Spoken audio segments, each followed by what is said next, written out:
This is Cerebro Soul Podcast, the inner dive for those remembering something ancient within themselves. My name is Rain, and it is 11:11 as we begin. A moment many experience as a pause, an opening. Welcome. May we approach this space with gratitude and respect for the land, its first stewards, and one another as we explore inner life. So let us invite clarity, truth, and wisdom, allowing everything else to gently fade away.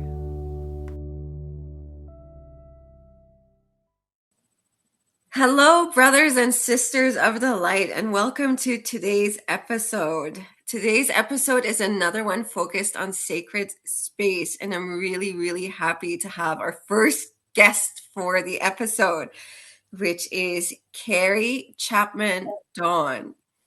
Welcome, Hi. Carrie. Thank you so much for being here. Oh, thanks for having me, Rain. It's nice to be here. Yeah, I just want to give a brief introduction of how I've come to meet you. Sure. So that everybody knows, and then I'll let you have also an introduction. So I know Carrie from about, I'm going to say on my end, 9 years ago when I went to a spiritual art school, a licensed psychic spiritual art school in Calgary. And Carrie was giving dragon meditation circles along with other circles. And so this is where I entered to discover dragon energy and discover that I had a dragon that was part of my life since childhood. And it really opened up a door of self-discovery and healing for me.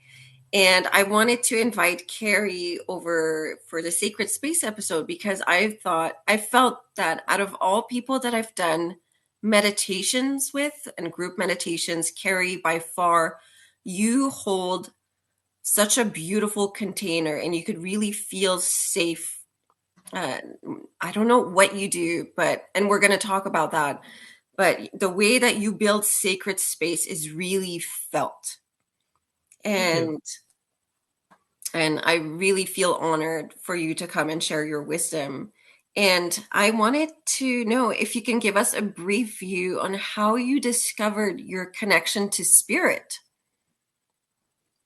Oh, geez. It's a big question. That's a big question. I'll try and keep it short. Like most of us in childhood, we are more spirit than we are human. And so a lot of us remember and have a lot of those experiences. Then due to families, schooling, society, we kind of shut down a lot of our intuition. Some like myself, for our own safety, because there's a lot of labeling towards this stuff. Then as an adult, unfortunately, it was through death again. I had lost my mother in childhood. I was highly intuitive at that time. Like I say, had to sort of close that down. Then with the death of my mother-in-law, it brought everything back. And so I'm just like everybody else. I'm no more magical than everybody else. I'm just rediscovering the spirit within. Wow, beautiful. Thank you for sharing. Can you tell us why you practice the art of sacred space and why is that important to you? Well, safety, feeling safe and secure. There's so much misperception, whether it's primarily through entertainment. Primarily the things people read and see, they don't shake those things. So a lot of fear energy comes into this, mostly because of unknown. A lot of it's perceived as woo or out there, and really it's logical and rational.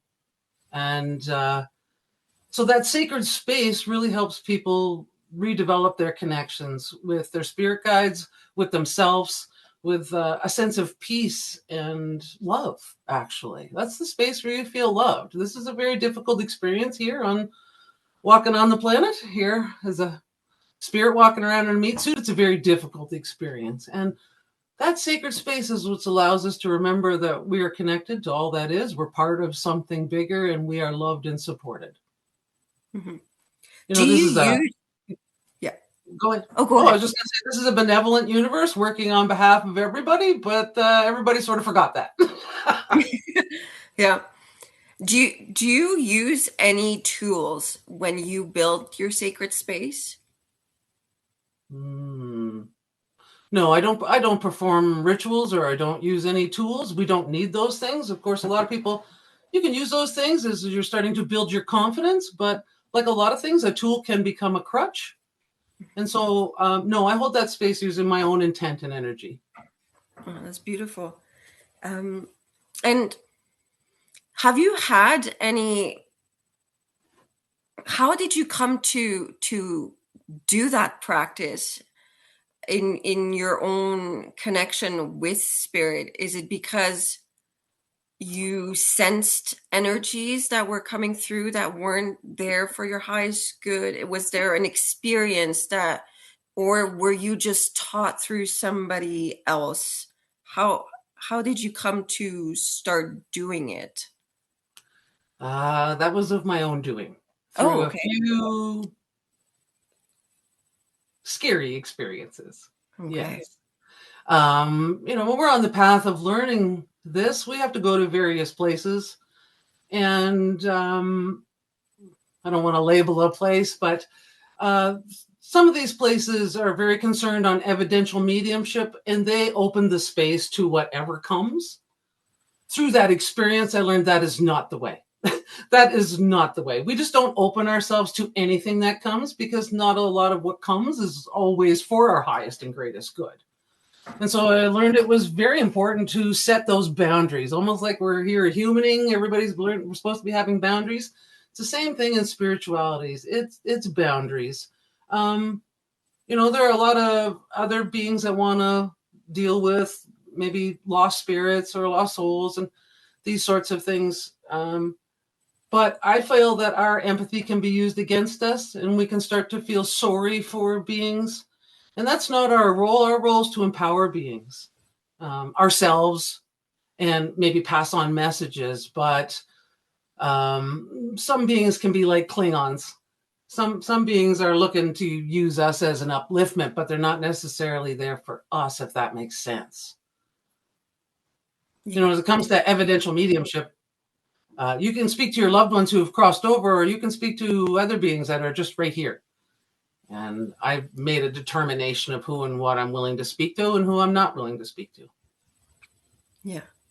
Do you Yeah. find that it's the same process of sacred space when you do it for yourself as opposed to when you do it for others or for a group meditation?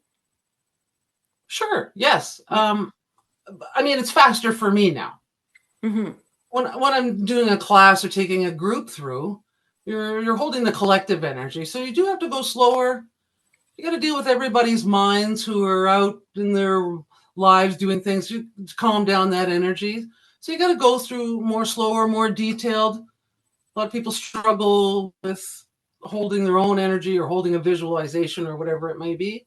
So, yeah, did I start out that way, the way I show people now? Yes, but now through experience and time, I do that really fast now. Okay. I just go to my sacred space. There's no preparation. There's no, there, I'm there. Right? And we can all move that way. Everything is gradual, right? Like a tool, you move past the tool, become to do it yourself. Everything sort of graduates for to practice, believing it, stepping into it, and then through that, you just move faster into the space. Hmm. Hmm. I really love your website. We'll give it at the end of the podcast episode because it just holds so much information about the different guides, and it's such a if you don't know anything about that world, like you're just given like so much information. And Thank you. I yeah, My I wanted library. yeah, exactly. Except Library is AI is scraping it now. yeah, That's part of the problem now. AI is taking all of our data and perpetuating it and making it seem like it is smart. yeah, yeah, definitely. But I wanted to focus on what you mentioned about free will. Some beings have free will. Yes. And what would that mean when you're, I guess, connecting or building your sacred space? Compare, like, let's say dragons versus angels, or That's a yeah. perfect comparison, actually, and that one surprises people a lot. As far as I've been able to determine so far, the angelic realm doesn't have free will. They Mhm. were created for the sole purpose of supporting humanity, as being that bridge between the piece of source in a meat suit and source. And so their job, their purpose is to uplift, support us, be that intermediary as we remember we are not separated from source, but being here in a human meat suit, we feel separated from source. So that angelic energy, and no, not necessarily humans with wings, not little cherub babies, but that is an imagery that they work with for hundreds of years. So they do work with that. Whereas some of the other beings, dragons and the elementals, they're a little closer to our frequency, a little closer to our density, however we want to look at that. And those beings do have free will. And so that is why it's really important to set your tone, set your intentions, set that you only want to connect with those beings of the highest white light and for your highest and greatest good. Because there are trickster energies, there are energies that would like to mess with your light, to um, Yeah. suffocate your spirit within. Because sometimes we have to realize we may not be able to see our light, but a lot of beings are. And just like a mosquito to the bug zapper, a lot of beings are drawn like a moth to a flame to the light. And it's on us to have that fence or that boundary of saying, no, you may not cross this fence if you're not here for me and my highest and greatest good, which is where your sacred space is for.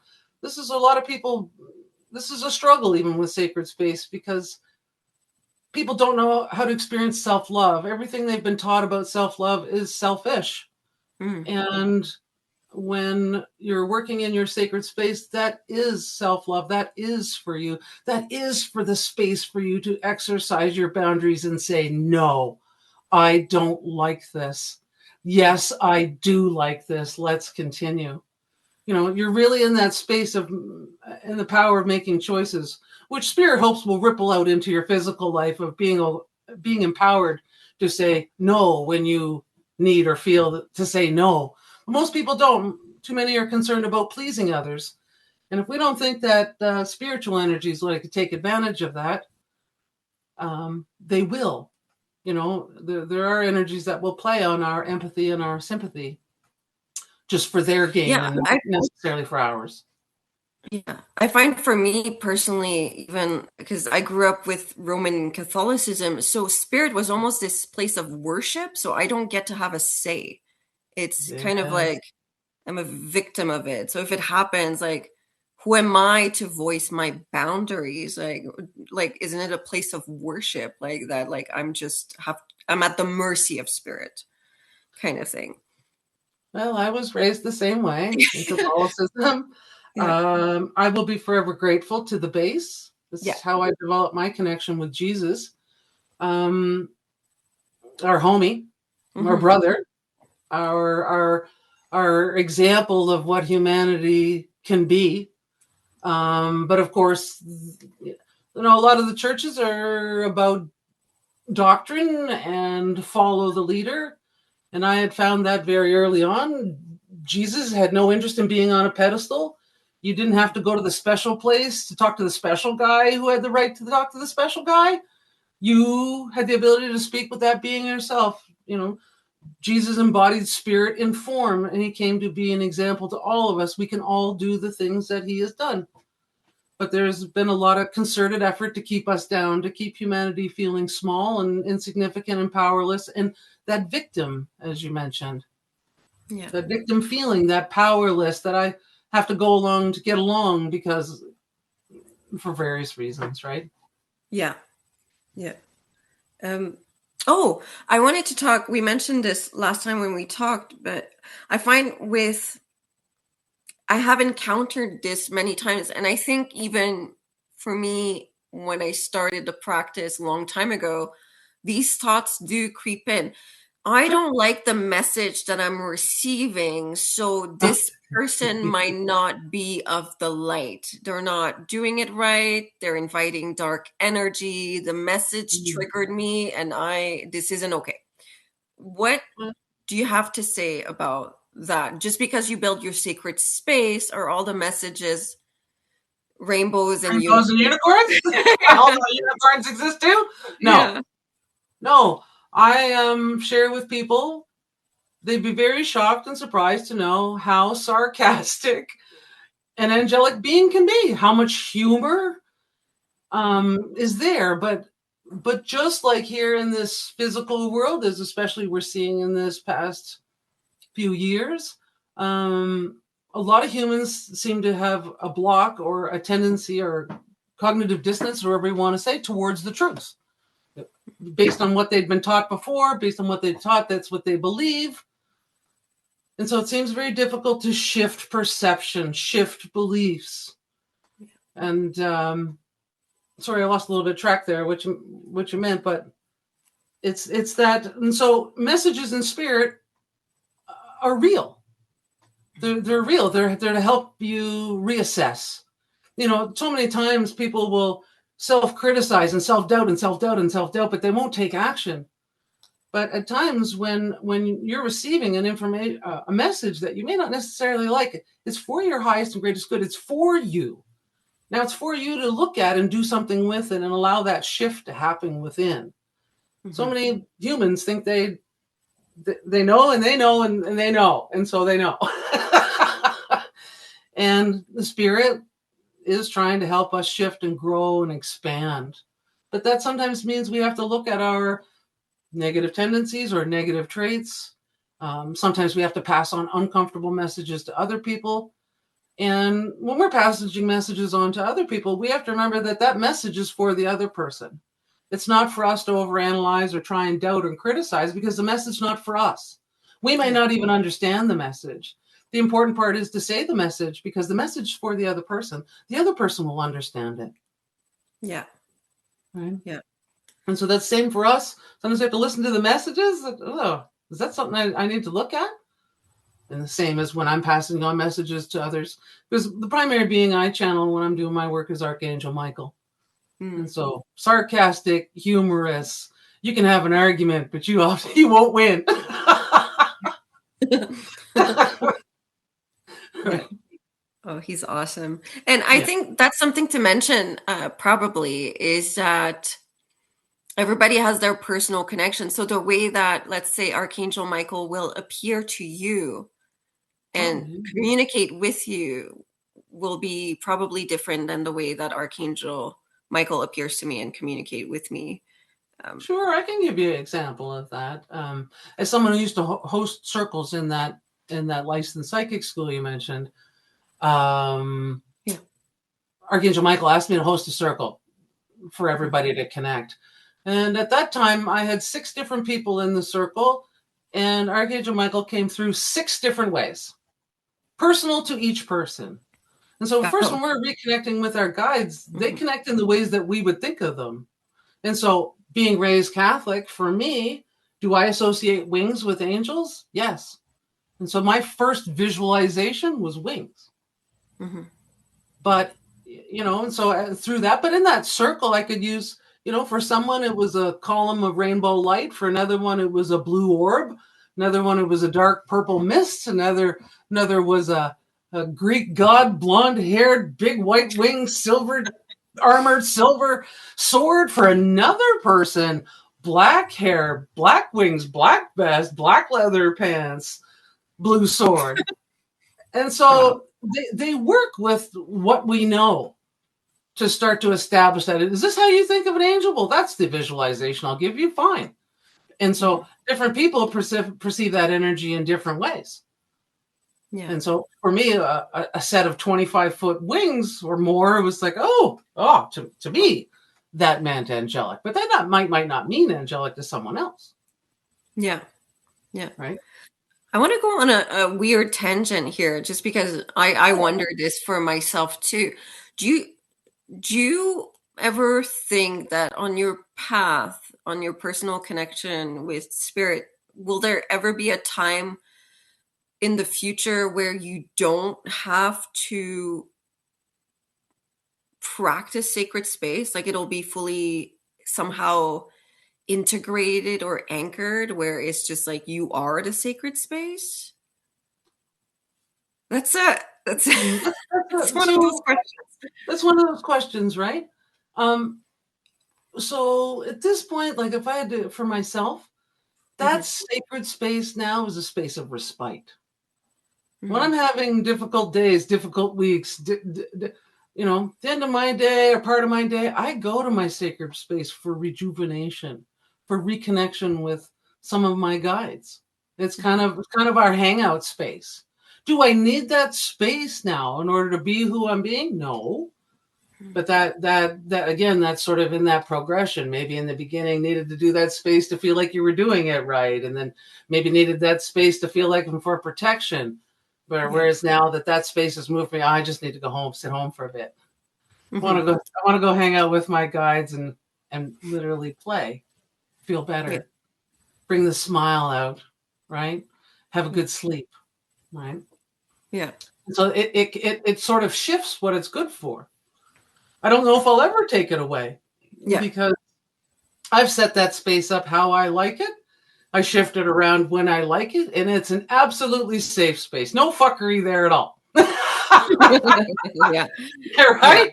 Like Yeah. after a hard day with humans or a hard day at what like that. Oh yeah, hi everybody. Like that's the family that we're looking for. So many Mhm. people here in the world have lost bits of family for various reasons. Sure, many have passed away, but many are in the position here the past 6 years of mourning the living, Mhm. right? And so having that space of that family's never going away. That family's been with you for lifetimes. That family's going to be with you for lifetimes. Yeah. That's that space of, real family. Yes. Yeah. Yeah. I wanted to know also for somebody who is just starting to have, I guess, the veil for them thin and they're starting to sense that connection with spirit Yeah. and they can't quite ground that and they're kind of feeling those different energies.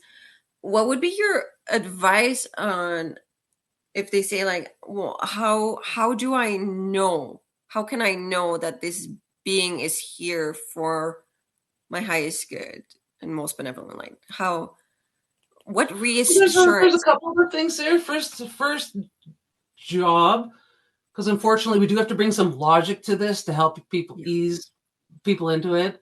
So some of it is learning the language of spirit, because Mhm. we're not only humans having and experiencing physical experiences, we're spirits having experiences. So we're not only humans seeking or having spiritual experiences, we're spirits having and seeking a human experience. And so we've been taught about our physical senses, and that's how we engage with the physical world. But we haven't been taught about our spiritual senses, which is how we engage with the spiritual world. And there are words for each one of the senses, just like we can see, hear, smell, taste, and touch physically. We can see, hear, smell, taste, and touch etherically, energetically. And so part of it is learning that language. And that's how you connect and how you speak through spirit. As you start to bring in your guides now, some of that is you want to be open to your guides, but you need to have those boundaries. Yeah. And even in the beginning, Archangel Michael taught me this in the very beginning. Even if you think it's me, if you think you're connecting with an angel, no matter if an angel or any other being, challenge them. Challenge them, right? And because a lot of people will go through doubt, oh, this can't be an angel, it's not for me, or oh, it's an angel, maybe it's a demon, or they'll fall into, oh, it's an angel, I have to trust everything. Well, we Mm. have heard of false light. We have heard of beings mocking, using imagery against us, using an image against us that we would think safe to have an in. And so, and I call Archangel Michael Mikey, if you hear me refer to that throughout the throughout. And so Mikey taught me right from the beginning, challenge each and every being who comes. Mm. Doesn't matter what they look like, doesn't matter what they feel like in the beginning. Are you here from the highest white light and here for my highest and greatest good? And it seems to be that second piece that a lot of people stumble on because of that self-worth part. What do you mean here for my highest and greatest good? It's like, that's the very important part of the question. Are you here from the highest white light? And are you here for my highest and greatest good?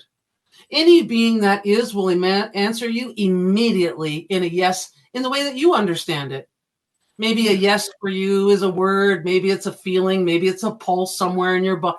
But yes, in the way that you understand it, and the yes will be immediate. But any being that tries to hesitate to answer you, circle talk you into answer, tries to distract you into talking about something else, or even certainly berates you for asking to, Mm. well, some people not may like it, but that's your job to tell them to fuck right off. Yeah. Go away. Banish them from your presence. Get away from me and don't ever come back. I want nothing to do with you. And again, that is a little bit of a piece where humans sort of have this. I feel like I'm being so harsh. What do you mean? Go away. And this is where our curiosity sometimes gets us into more trouble because you're curious. Well, how did it get here and why is it here? And once you start to tune in and open that door, well, the door cracks open. And that's what Mikey has me share with everyone. What you open the doors to opens the door further. And so that's why it's really important for you to have the boundary. Are you going to let this in or are you going to close the door? That's it. Go away. No, I don't want to talk to you. Yeah. Right. And Yeah. so it's just sort of having that self-worth and that self-love that this is for me. And if you're not here for me, then I don't want to talk to you. Because, Rain, we have so many guides. We have Oh yeah. there are so many beings that are here to love and support us that we don't Mhm. have to talk to all these other things. We just don't have to. Mikey asked me to share with people if you could envision the Colosseum over in Rome. Fill Yeah. that Colosseum with guides. That's your family. And some are on the front row and some are up in the nosebleeds. And some of them shuffle around within based on what you're going through at the time. But Mhm. we have massive amounts of spirit family that we Mhm. don't have to have the curiosity about the other things. And that's part of the problem with a lot of people who had the curiosity towards horror movies, to be honest with you. It's Yeah. one of those things I had a hard line in my entire life. I'm in my 50s, I'm middle-aged, and I've never watched a horror movie ever. Mm. Because being such a sensitive person, you can tell yourself that that's imaginary, that those are just actors. But when you're a sensitive being, you can't erase the images you see. You can't erase the images they project into your heart. You can't erase the sounds that come from those. Yeah. And so a lot of those register, and I do feel a lot of that was programming to scare the shit out of people away from spirit. Yeah. Scare yourself away from yourself and your own family so that you're sort of lost and Yeah. vulnerable, So right? was Because they're very powerful beings.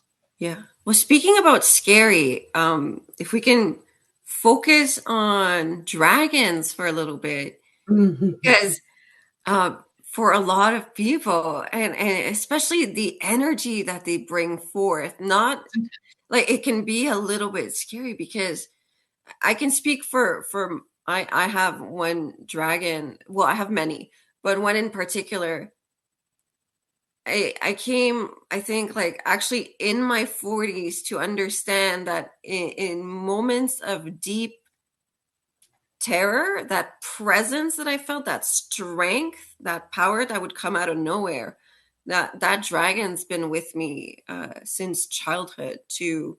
And oh goodness, I have stories of like I just couldn't understand where my strength came from, Mhm. and Talk about just your I have biggest the defensive line utmost. ever, right?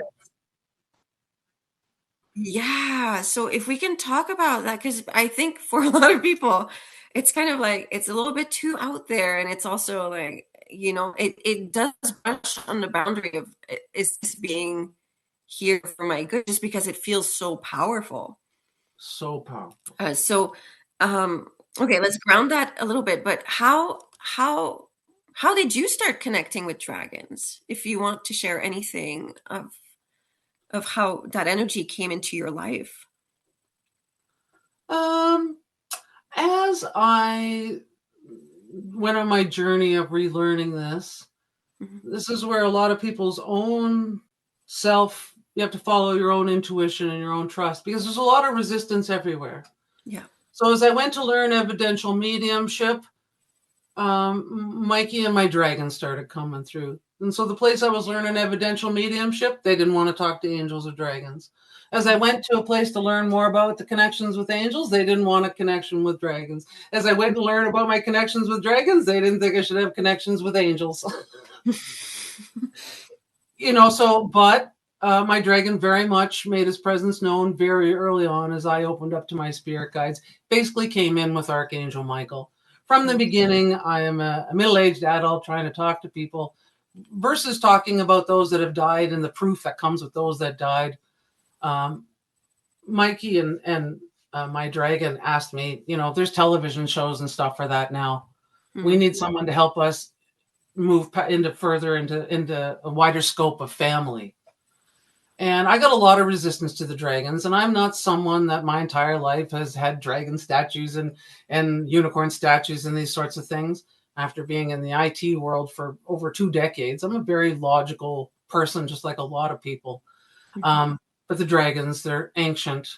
They're like very wise protectors, guardians, here as returning to our awareness as we approach the clash of the ages. A lot of beings were manipulated by humanity and dark magic. And so a lot of beings have stepped back. The elementals, the fairies, the gnomes, a lot of beings that are closer here to this earth and possibly were on this earth at one time. If you were to smash a T-Rex and a pterodactyl together, what would you get? Right? Yeah. Right? I'm in Alberta, home of the Royal Tyrrell Museum, Dinosaur Museum. You can go and see some of these, and they very much look like dragons. Right? Yeah. And so, our elemental beings, the Catholic Church back hundreds and hundreds of years ago started to turn people away from the elementals. And so so many beings just had to step back because of manipulation. The dragons were a big one. Yeah. Humanity messed with them big. And they just stepped back and said, you're on your own. And if you guys get your crap together, if you make it to the approach of the clash of the ages, of the turning of the age, of the shifting of the yuga, we will come back to help with this dawn of the new age. But we almost had to, I don't want to say just for lack of a better word, we almost had to qualify. Yeah. Be a good enough being for your dragons to come back and your awareness into them, because these aren't beings that want to mess around. These are not beings that you can send to hurt someone else. They're here for you, your protection, your guidance, your connection with the ancient within yourself. But again, it's a lot of books, it's a lot of movies. A lot of dragons will actually shapeshift in size because they don't want to create fear. They do want to reconnect with you because you're family. Yeah. And so some dragons will shapeshift in colors and sizes. Some of them will even shapeshift into a cartoon to make that first kind of connection, like, hey. Right? There are a couple of dragons that don't. And I would say the black and white dragons that represent the divine masculine and the divine feminine are probably the most intimidating dragons.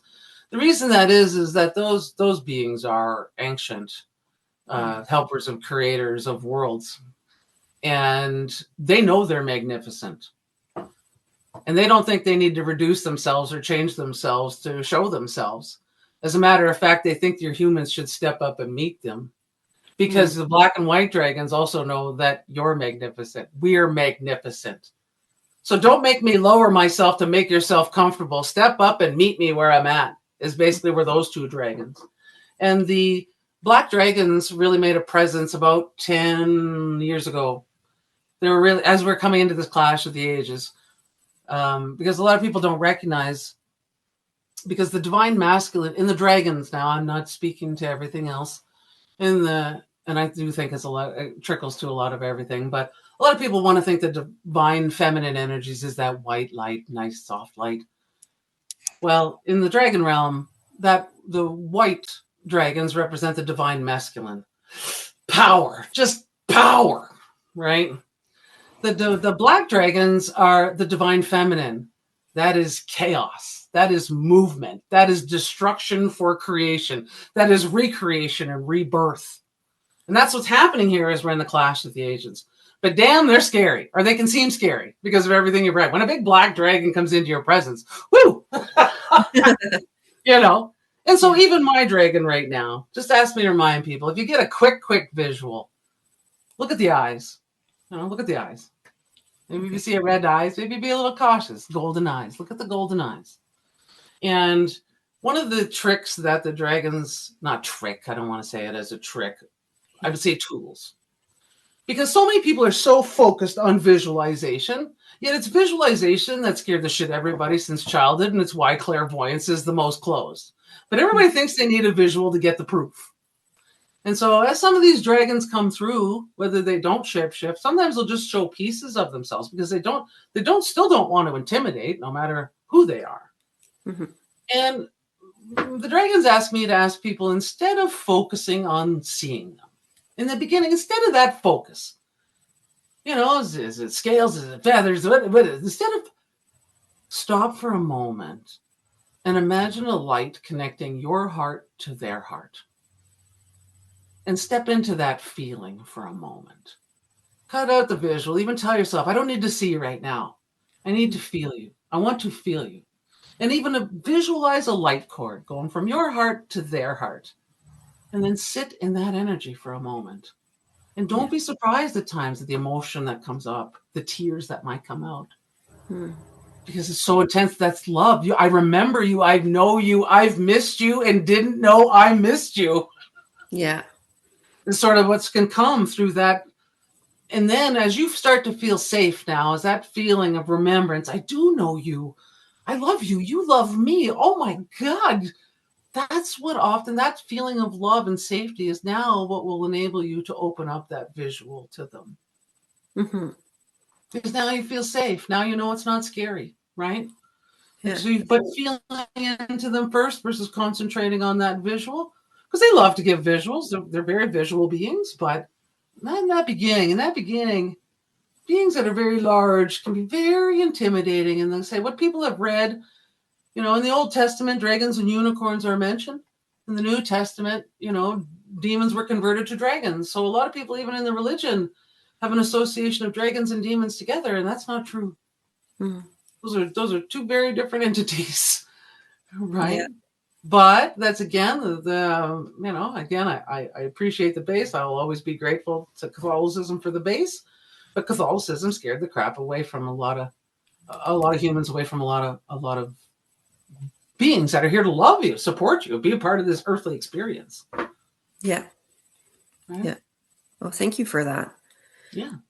I would love to talk probably about parents that have children that have or seem to have this connection, and it might be freaking out some of the parents because maybe the parents aren't quite there, and so children are magic. Oh yeah, it's a big part of why I was asked to by the dragons. I was asked to start those dragon circles, Rain.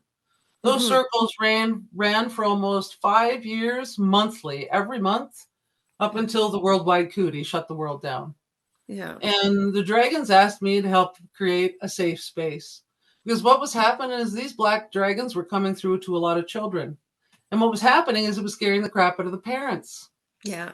And they thought it had to do with the movie How to Train Your Dragon. And they were trying to think, maybe my child's being attacked through demons because he watched a cartoon and all this, and so on. And that wasn't it. Children are magic, pure. When children come, children are more connected to source than they are being a human. You have to teach them to eat with a fork or spoon. You have to teach them to tie the shoes and get dressed. You have to teach them to pick up their toys. That language I spoke about, those clairs, those spiritual senses are wide open in children. Mm. All of us have them. This is why I say I am no more magical than anybody else, in that we all are connected. And so, but when we're children, we see things. This is why lots of children speak about the fairies, the dragons. They can speak about angels. They can speak about unicorns.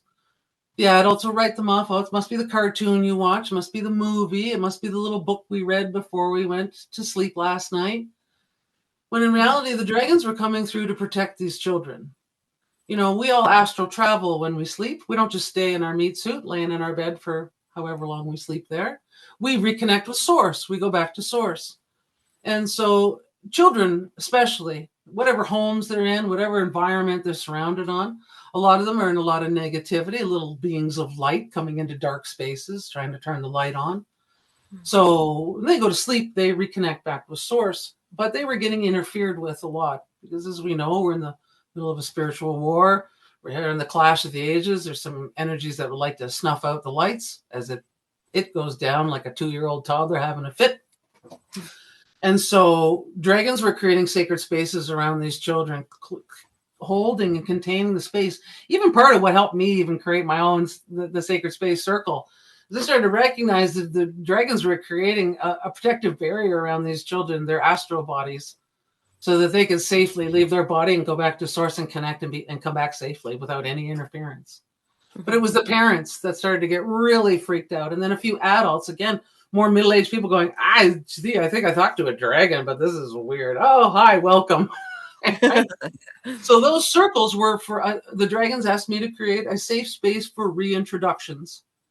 And although those circles were for adults, fully adult, and we did some planetary healing work, children were welcome at all of those circles. And I had many aunts and grandmothers, which I found interesting. It wasn't mothers and fathers. I'm not saying none, but mostly aunts and grandmothers that were bringing children into the circles because these children were getting so much trouble and resistance at home. But the aunts and the grandmothers were recognizing something's going on here. Can you help our child? And so even my website, a lot of my website, you can read those articles to children. That is for a range of all of us. We're all little spiritual noobs even too, you know, but those are safe for children because our children are the ones that are coming up that are the strong lights now. They're the ones that can, this is where the spooky part in is they often know things and see things that scare adults. They remember past lives. They can talk about past lives in detail. That'll scare an adult. And that's the thing, up until about the age of 5, 6, maybe 5, 6, children can recall and bring up past lives. Again, though, who does it scare? The parents. The parents are the ones freaked out talking about what's wrong with my child. And even there, those parents will be the ones to remember that and still stay scared for 10 or 20 years. Whereas the child will forget it because they're moving on, growing, and evolving. And so at 25, you can ask your child, do you remember you talking about being a World War II vet going down in the ocean? I don't know what you're talking about, Mom. But Mom's still freaked out that when you were 5 years old, you described in depth this part of your life and you knew your name and you knew what part of the world you were in. Yeah. And so that fear energy of this lack of understanding is really muddling the waters. And that's why even trying to compare this is so difficult. Not enough people are willing to be vulnerable and come forward to describe the ways that they communicate. And we've often described it like right now, trying to compare everything other than the language, other than the clairs, that is a base. But when you get into the technicalities and the details of how your clairaudience works and my clairaudience works and someone else's clairaudience work, sometimes it can feel like it's nailing Jello to the wall because it's like yours is different than mine is different. Yours is different. Well, shit, are we doing it?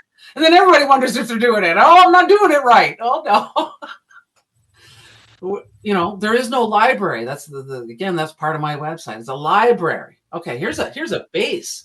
Here's some place to land and bounce from there. Because trying to find any information, I created that even just that dragon page of all the many pages on my website. Many of them were created in my own early search trying to find information. And I couldn't find any. Yeah. And so then through the years of the experience and so on, then it was there. All of them was like, okay, now it's time for you to create a website. Because you know there's not one out there. You know there's not something for someone to land on, right? And bounce from. Right now, if you try to look into dragons, a lot of stuff you'd find to be related to video games, which would Yeah. help you dismiss that this is real. No, it must be all just video games associated, right? But so, and I guess sacred space is also another one that helps people land. And would you say Yes, that, because like, people forget that imagination yeah. is the actual. So we've been told that imagination is that's just childish. That's just foolish. You're just making that shit up. That's just your Mhm. make believe, right? When in reality, imagination is the Yeah. bridge between the physical world and the etheric world. And so even that sacred space is a place of practicing your own imagination. Ah. Practice using your own imagination. So create a space that you would love to go to. Is it in the clouds? Is it in a candy Mhm. land? Is it in the ocean? Go there. Create that space. Do you want a waterfall over there? Put one there. Do you not like it there? Put it over there. Do you want a big amethyst crystal here? Maybe you want a big lapis lazuli here. Put it there. Maybe you want to shift it. This is your space. So it's actually a place to be, as an adult, play with imagination, which is that bridge between the two worlds, creating a space that a lot of people don't feel even safe here in the physical world. Create a space where you feel safe in the energetic world. Call in all your friends. Have a little party in your own little space with all your own family. Mhm. Through time and practice, that will also end up being a space where you springboard from. Mhm. Because when you want to start to venture past your space, you want to start to know some answers of the universe, you want to start to do some things. We really shouldn't go do a lot of these things by ourselves. You shouldn't go off astral traveling. Shouldn't be trying to connect doing some of this by yourself. So some of that is trying to get people used to go to your space, right? And then collect some homies and then let a homie show you something. And you let Yeah. them guide.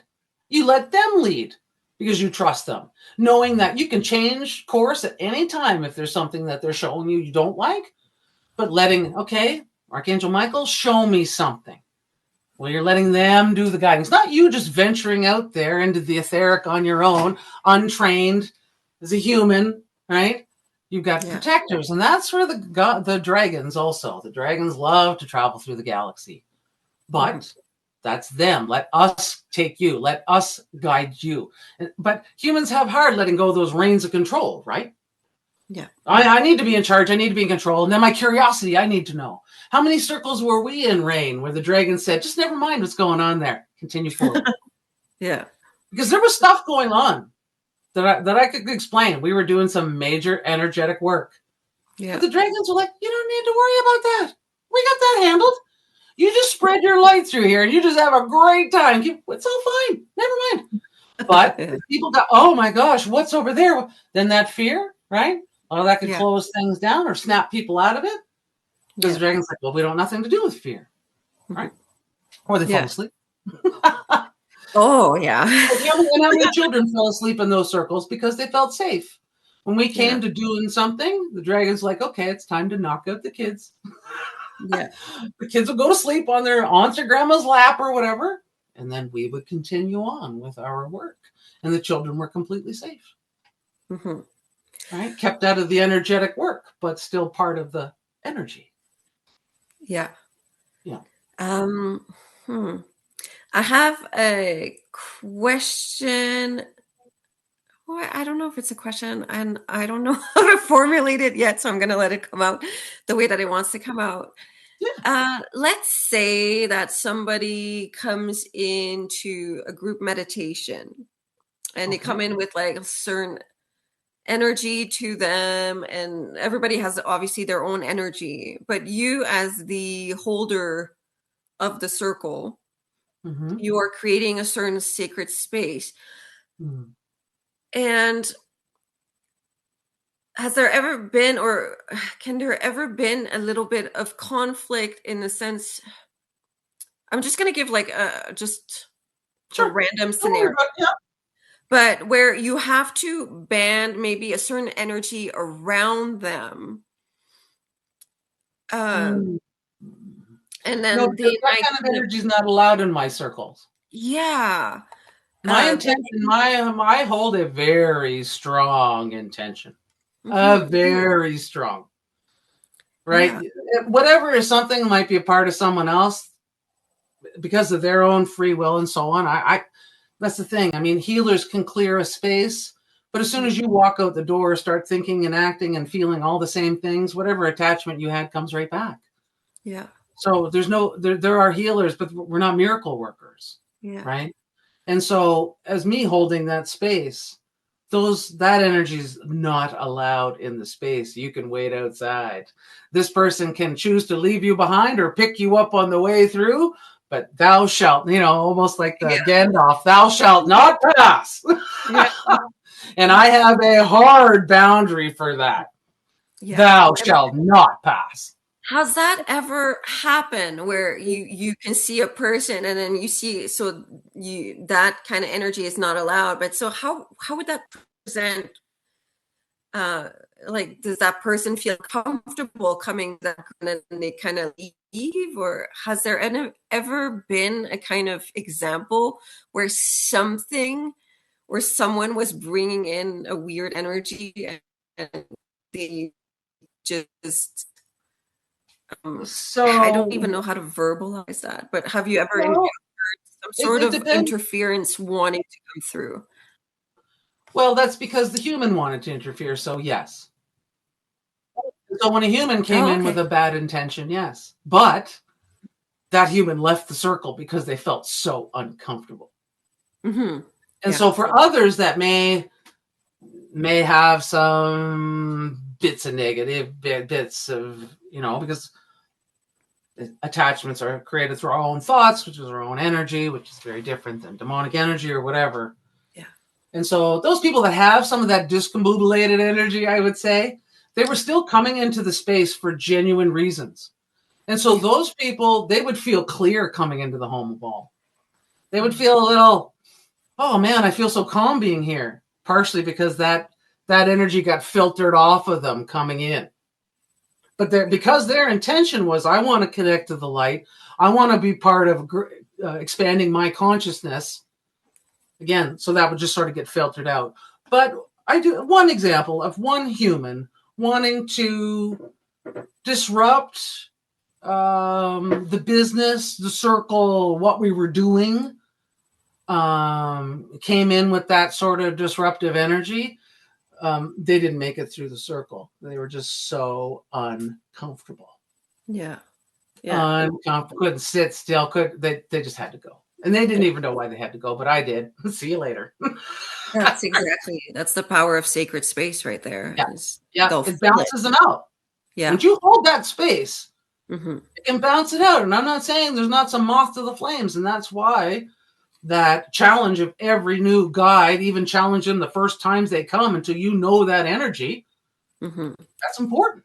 Because next time when they come, this is you're building that trust for yourself, not them. They trust you, but Mhm. it's you the one that has to establish that relationship. We're the ones that have been hurt by humans. We're the ones that have been hurt by families and ex-boyfriends, ex-husbands, ex-wives, ex-girlfriends. We've been lied to and manipulated by humans. So there's almost that fear of that's what's going to happen in spirit.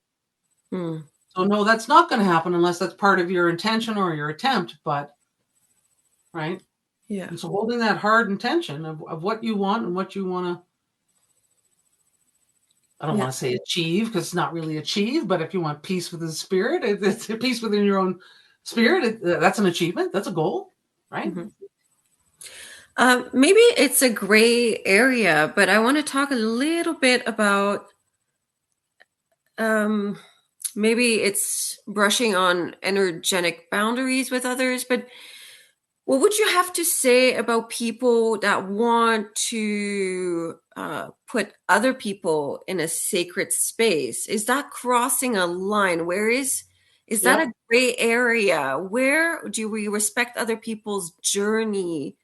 And what when should we maybe help someone? Is that like a weird space for those who have also maybe like that savior complex? Yeah, that's the problem right there. Like, oh, like this person has dark energy. I need to put them in a sacred space. It's just, You can't do um, that.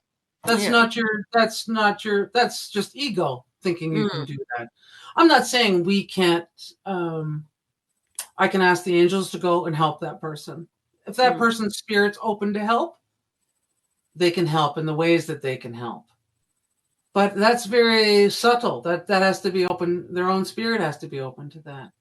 You yeah. know, we have Mikey and I have a few things that we teach a few people of how to find their yes and no signal.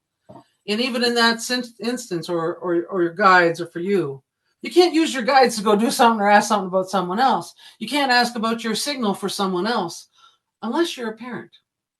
Ah, Because as a guardian of children, you're responsible for these beings until they step into adulthood. And so you have the ability to clear the space of your child. You have the ability to use your own yes and no signal towards your child. You know, some of that calling in the angels for your child. Yes. But if you think you're just going to help your best friend or that person walking down the street or your miserable boss or whatever, and I'm going to put, no, a sacred space is something that everybody steps into voluntarily themselves. I created my own sacred space for myself. People came to a sacred space, it has its purpose. And so some of what you're speaking of, maybe some shamanism or some of the healing workers, and then the ego gets involved and like, I can clear you, I can heal you, I can get rid of that. I'm not saying that yeah. some people can't do that clearing energy, that space. Like if that person is willing, yes, can you help me clear these because I know you're an energetic healer. Problem is we can only clear them in that moment.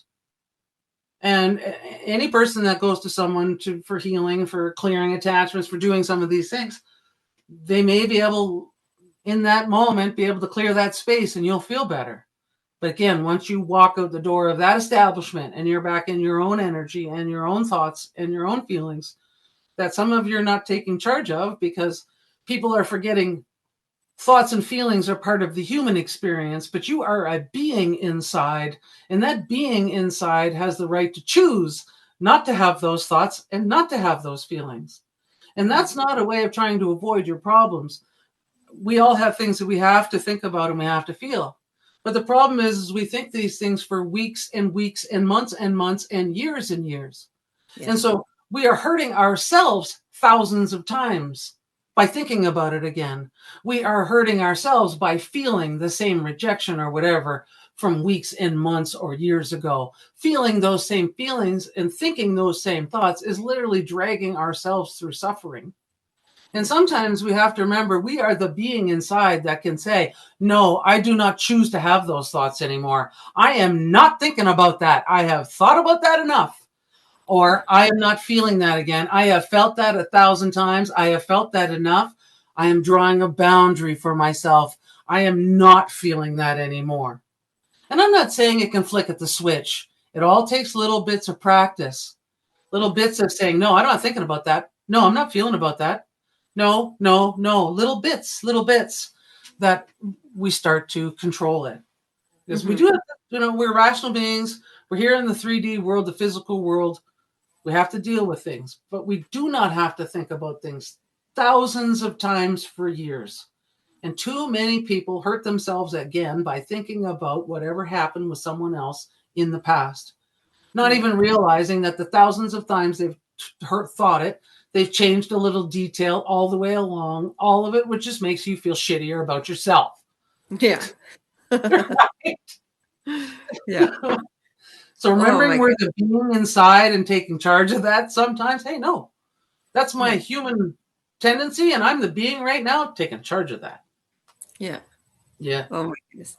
Thank you so much for sharing all your wisdom.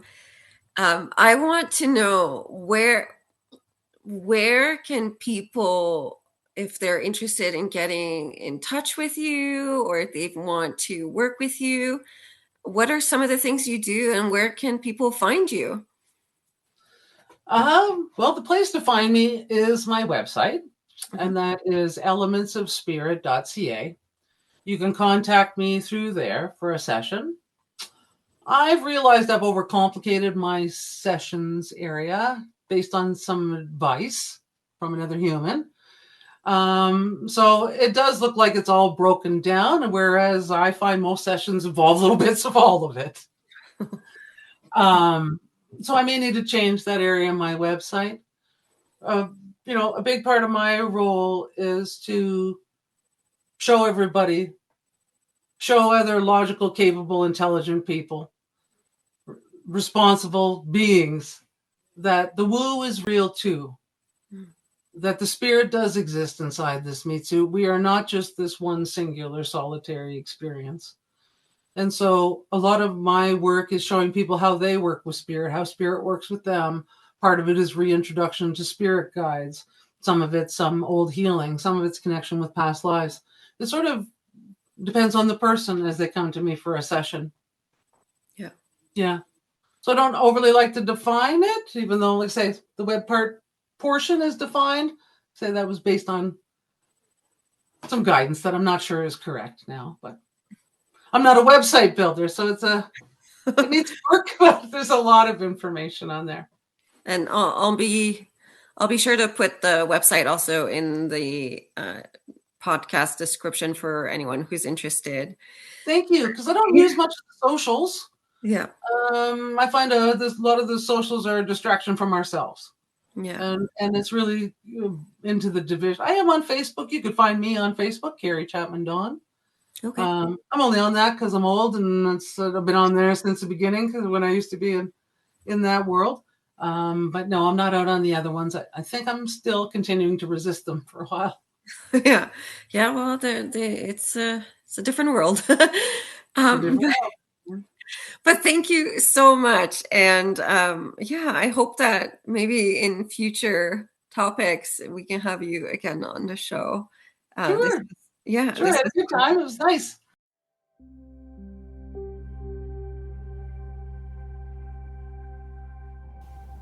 It's time for a deep breath in, allowing anything that resonates to digest within the body, letting it root into the earth, with gratitude for the land that holds us. Thank you for listening. Thank you for being a unique expression of the divine self. Thank you for incarnating with our human family here on earth.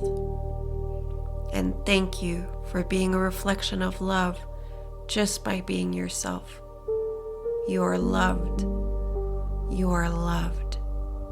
You are loved.